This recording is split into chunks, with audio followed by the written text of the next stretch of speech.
Hello friends, welcome back to Jessy vlogs. എല്ലാവർക്കും വിക്രമിൻ്റെയും വേദയുടെയും on റിവ്യൂയിലേക്ക് സ്വാഗതം. അങ്ങനെ വിക്രമിൻ്റെയും വേദയുടെയും വിവാഹം നടക്കുന്നതിനാവശ്യമായിട്ടുള്ള എല്ലാവരുടെ പെർമിഷനും കിട്ടിക്കഴിഞ്ഞു. അതായത് മെയിനായിട്ട് സുധാകരൻ്റെ പെർമിഷൻ വാങ്ങിച്ചു. അതായത് സുധാകരൻ താല്പര്യമില്ല എങ്കിലും വേറെ വഴിയില്ല, കമലയുടെ താല്പര്യം അതാണല്ലോ എന്ന് പറഞ്ഞിട്ട് സുധാകരൻ സമ്മതിച്ചിട്ടുണ്ടാകും.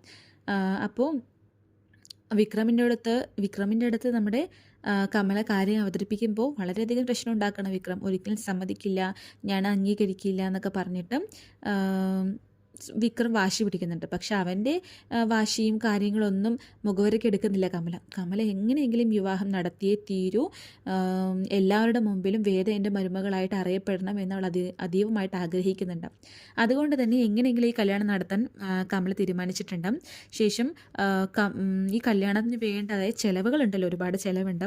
കാരണം ഇപ്പോൾ വേദയ്ക്ക് ആവശ്യമായിട്ടുള്ള താലിമാല വാങ്ങിക്കണം, മറ്റു പരിപാടികൾ, ആളുകളെ ക്ഷണിക്കുമ്പോൾ ഭക്ഷണം, കാര്യങ്ങൾ, അങ്ങനെ കുറേയധികം ചിലവുകളുണ്ടല്ലോ. ഇതൊക്കെ നടത്താൻ കാശ് വേണമല്ലോ.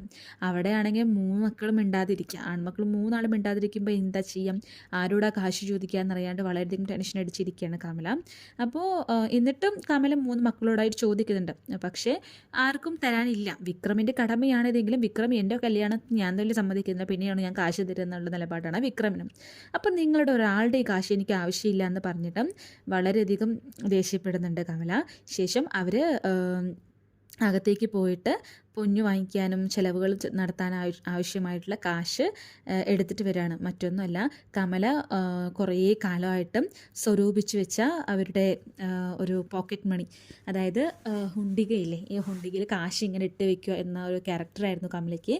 അവർ എന്തെങ്കിലും ക്ഷേത്ര ദർശനത്തിനോ അല്ലെങ്കിൽ എന്തെങ്കിലും അത്യാവശ്യം വരുമ്പോൾ എടുക്കാമെന്ന് പറഞ്ഞിട്ട് മാറ്റി വെച്ചിരിക്കുന്ന കാശായിരുന്നു അതും.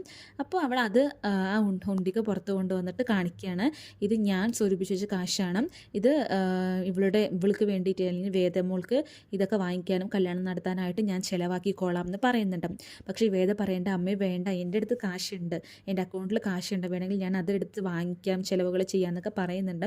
പക്ഷേ കമല പറയണം, അത് നിൻ്റെ വീട്ടുകാർ സമ്പാദിച്ച കാശാണ്, അതുകൊണ്ട് നീ എന്ത് ചെയ്താലും അത് നമ്മൾ ചെയ്ത പോലെ ആവില്ല, അത് ശരിയാവില്ല മോളെ, കുഴപ്പമില്ല, ഞാൻ തന്നെ ചെയ്തോളാം, ഇതും ഒരു നല്ല കാര്യം തന്നെയല്ലേ, താലി വാങ്ങിക്കുന്നതും നമ്മുടെ കുടുംബത്തിന് വേണ്ടി ചെയ്യുന്നതൊക്കെ നല്ലൊരു കാര്യം തന്നെയല്ലേ, ഞാൻ ചെയ്തോളാം, നീ അതിൽ ടെൻഷൻ അടിക്കണ്ട എന്ന് പറഞ്ഞിട്ട് കമല ആ ഹുണ്ടിക പൊട്ടിക്കുകയാണ് കേട്ടോ. അങ്ങനെയാണ് താലി വാങ്ങിക്കാനുള്ള കാശും ചിലവുകൾക്ക് ആവശ്യമായുള്ള കാശും കമല ഉണ്ടാക്കുന്നത്.